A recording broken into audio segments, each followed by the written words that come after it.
دوسرے روز کمانڈو عمران اور جبران حسب معمول شیخ صاحب کے آفس اپنی ڈیوٹی پر پہنچ گئے۔ ان کی آفس میں شیخ صاحب سے بہت کم ملاقات ہوتی تھی۔ آمنا سامنا ہو بھی جاتا تو عمران اور جبران صرف سلام کر کے آگے نکل جاتے۔ شیخ صاحب کی طرف سے انہیں ہدایت کی گئی تھی کہ آفس میں ان سے بات چیت نہ کی جائے، کیونکہ وہاں CID والوں کی بھی کمی نہیں تھی۔ اگرچہ ابھی تک عمران اور جبران کو کوئی خفیہ آدمی نظر نہیں آیا تھا، دونوں کو اس قدر تجربہ ہو چکا تھا کہ وہ CID والوں کو فوراً پہچان لیتے تھے۔ ایک دن گزر گیا۔ رات کو شیخ صاحب اور احمد جان میں سے کوئی بھی عمران جبران کے کوارٹر میں نہ آیا۔ دوسرے دن شام کے وقت احمد جان آ گیا۔ کمانڈو عمران نے کافی بنائی۔ کافی پیتے ہوئے وہ باتیں کرنے لگے۔ کمانڈو عمران نے کہا، احمد بھائی پھر کیا سوچا ہے تم نے؟ احمد جان کہنے لگا، سوچا ضرور ہے، مگر جو کچھ میں نے سوچا ہے وہ عملی طور پر مشکل ہے۔ مثلاً کیا سوچا ہے آپ نے؟ احمد جان بولا، مہاشکتی فیکٹری میں زیر زمین جہاں لیبارٹری ہے اور جہاں ایٹم بم کو چلانے والے کیمیائی محلول کو تیار کیا جاتا ہے، وہاں ایک نیا سٹور بنایا گیا ہے جس کا ان دنوں میں کوئی وائرنگ اور سوئچ بورڈنگ کا کام ہے۔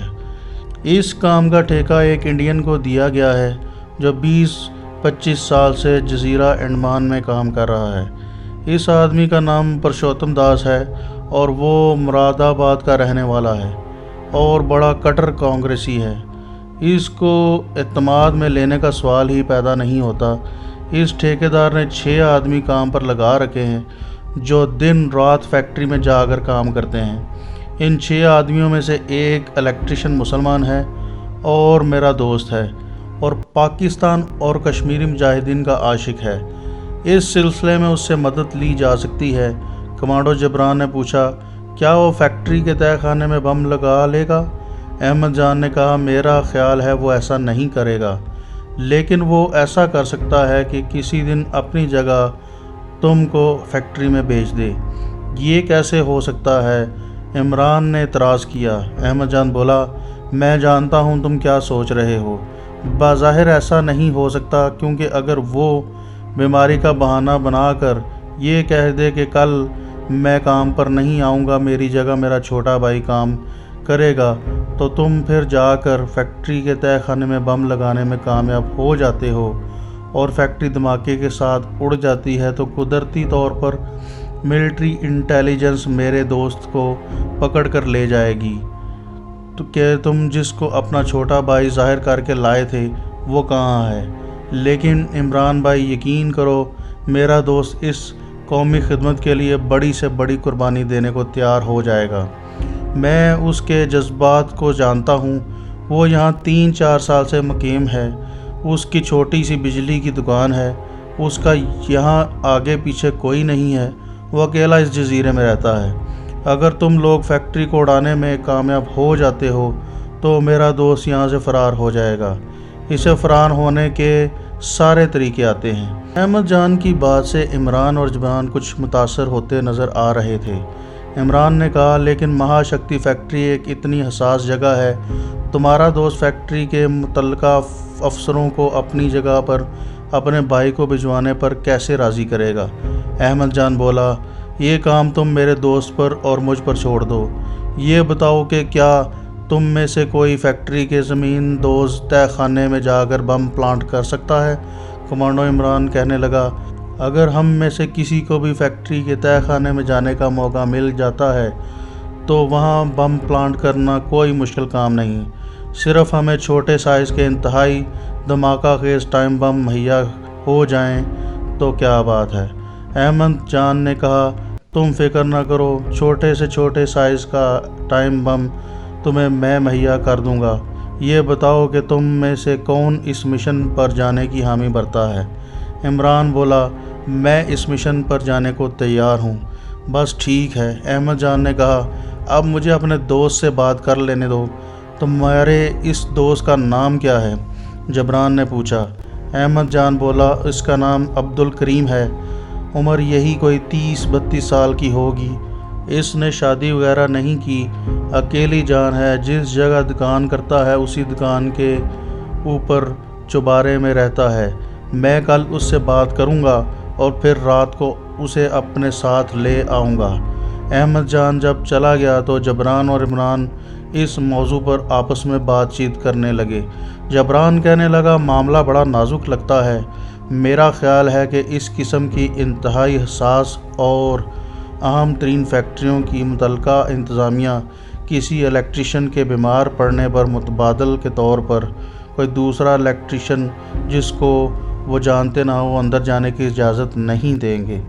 عمران نے کہا، لیکن اگر یہ شخص عبدالکریم دل سے چاہے کہ ایسا ہو جائے تو وہ متعلقہ آفیسر کو قائل کر سکتا ہے، کیونکہ انتظامیہ کو تو کام چاہیے اور پھر وہ لوگ اسٹور کو جلد سے جلد مکمل کرنے کی خواہش مند ہیں۔ دیکھا جائے تو انہیں کوئی خاص شک تو نہیں ہوگا، ایک ہی دن کے لیے متبادل آدمی چاہیے ہوگا۔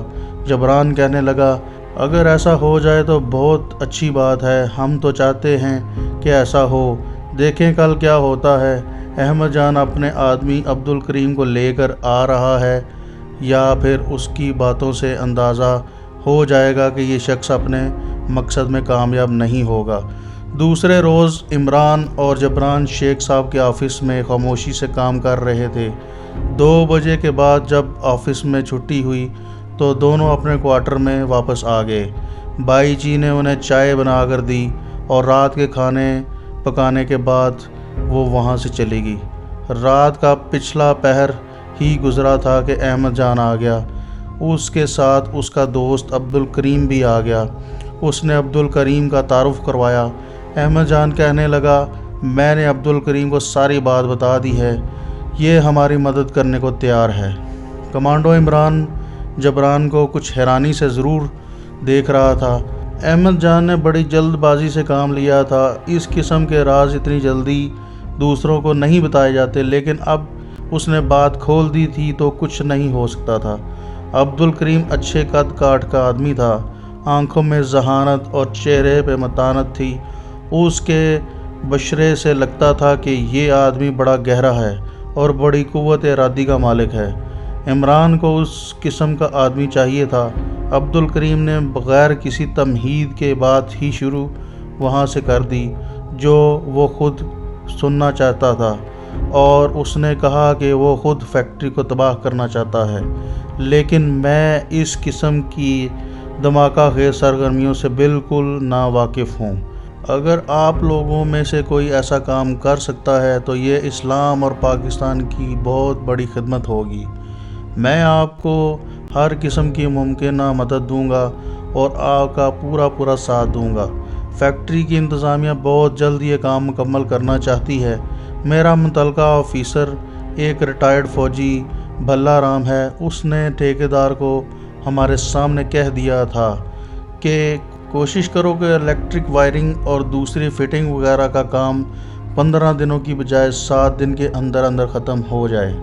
جب میں نے اسے کہا کہ میں 1 دن کے لیے کسی ضروری کام سے جانا چاہ رہا ہوں اور میری جگہ میرا چھوٹا بھائی کام کرے گا، تو پھر وہ فوراً مان گیا کیونکہ اسے کام چاہیے تھا۔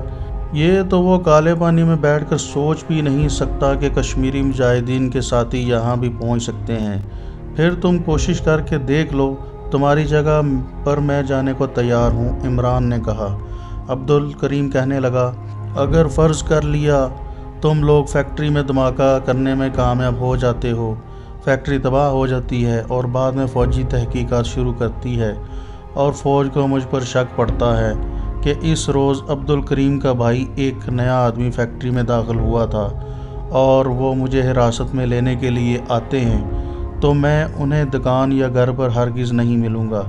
میں اس جزیرے کے دشوار گزار خطرناک جنگلوں میں ایسی جگہ روپوش ہو جاؤں گا کہ بھارتی فوج اگر ساری زندگی بھی مجھے تلاش کرتی رہے تو وہ مجھے پکڑنے میں کامیاب نہیں ہو پائے گی۔ اس کے بعد میں یہاں سے خفیہ طور پر برما کی طرف جاؤں گا، مجھے سارے طریقے آتے ہیں۔ کمانڈو جبران نے کہا، اس طرح تو آپ کو بہت بڑی قربانی دینی پڑے گی۔ عبدالکریم بولا، جس مقصد کو لے کر آپ لوگ کالا پانی کے جزیرے میں آئے ہیں، مقصد کی خاطر میں اس سے بھی بڑی قربانی دینے کو تیار ہوں۔ یہ تو کچھ بھی نہیں ہے، میرا کیا ہے، میں تو اکیلا ہوں، ہنر میرے ہاتھ میں ہے، جہاں چاہوں گا اپنے لیے روٹی کا بندوبست کر لوں گا۔ عبد الکریم کے اس جذبے کو دیکھ کر کمانڈو عمران اور کمانڈو جبران بہت خوش ہوئے۔ احمد بولا، میں نے کہا تھا نا کہ میرا دوست عبد الکریم پورا مجاہد ہے۔ عمران نے احمد جان کے جذبے کی تعریف کی اور پھر کہا، یہ کام تو کسی نہ کسی طریقے سے ہو جائے گا۔ اب دوسرا بڑا کام یہ ہے کہ چھوٹے سائز کا ٹائم بم ہمیں بندوبست کرنا پڑے گا، اس کا انتظام بھی ہو جائے گا، تم فکر مت کرو۔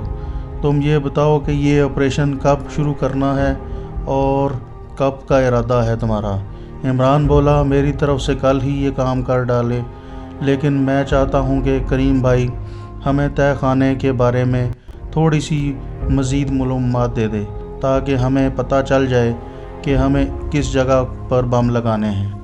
احمد نے عبد الکریم کی طرف دیکھا۔ عبد الکریم کہنے لگا، مجھے اس مہا شکتی فیکٹری میں آتے جاتے ابھی 6-7 دن ہی ہوئے ہیں۔ میں صرف اس قدر مشاہدہ کر چکا ہوں کہ زمین کے اندر ایک لفٹ کے ذریعے جانا پڑتا ہے، نیچے 4 زمین دوز کمرے ہیں، یہ چھوٹے چھوٹے کمرے ہیں۔ لفٹ سے نکل کر ہم ایک سرنگ نما راہداری میں سے گزرتے ہیں۔ سب سے پہلے ہاتھ ایک کمرہ آتا ہے، اس کے اندر کئی مشینیں لگی ہوئی ہیں، 15-16 کمپیوٹر ہیں اور دوسرے کمرے کی دیوار بھی اس کے ساتھ ہی ہے، بے شمار اور چیزیں بھی اس میں پڑی ہیں۔ سامنے کی جانب ایک لمبا پینل ہے جہاں ایک قطار میں بیٹھے 6-7 سائنسدان یا جو کوئی بھی ہوں وہ کمپیوٹر پر انگلیاں چلاتے رہتے ہیں۔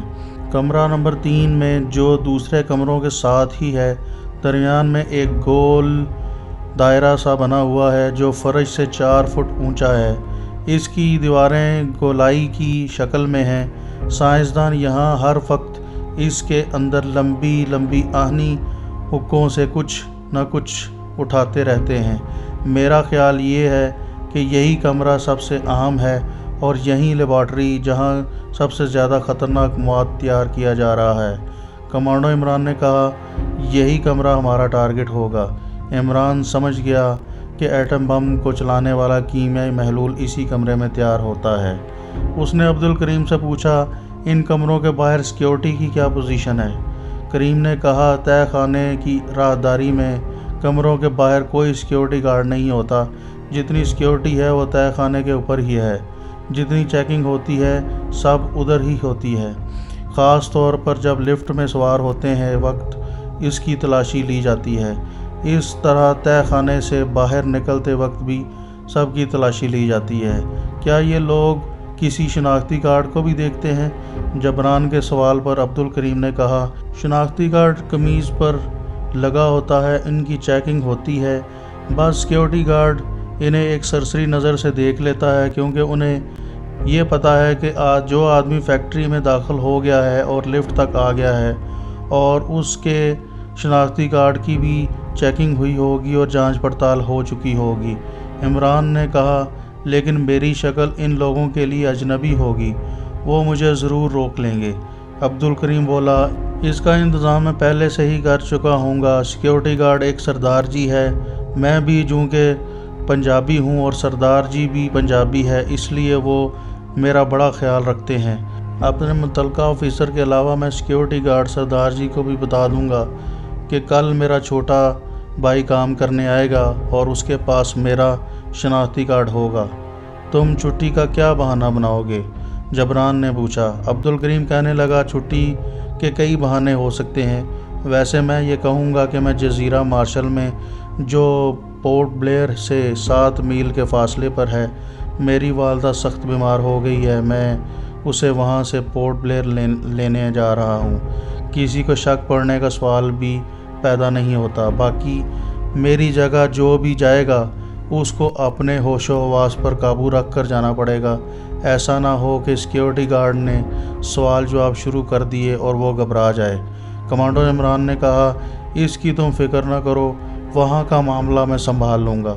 عبد الکریم نے کہا، تم اپنا نام عبد الجبار بتانا، میں سیکیورٹی گارڈ کو یہی نام بتاؤں گا کہ کل میرا چھوٹا بھائی عبد الجبار میری جگہ ڈیوٹی دے گا اول تو سردار جی تم سے زیادہ سوال نہیں پوچھیں گے، کیونکہ ایک دن پہلے میں اس بارے میں بات کر چکا ہوں گا، لیکن اگر وہ دو ایک سوال پوچھ لے تو ان سے کہہ دینا کہ میں اپنے بڑے بھائی عبد الکریم کے ساتھ ہی دکان پر کام کرتا ہوں۔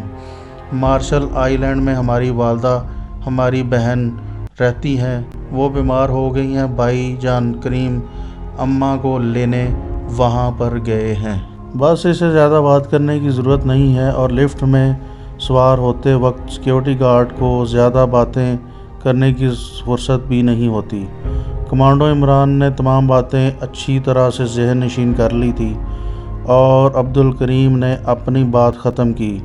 عمران نے پوچھا، سب سے پہلے تو آپ ہمیں دھماکہ خیز مٹیریل لا کر دیں تاکہ ہمیں اندازہ ہو سکے وہ کس قسم اور کس نوعیت کا ہے، اور اس میں ٹائم فیوز کی کتنی مدت رکھی جائے۔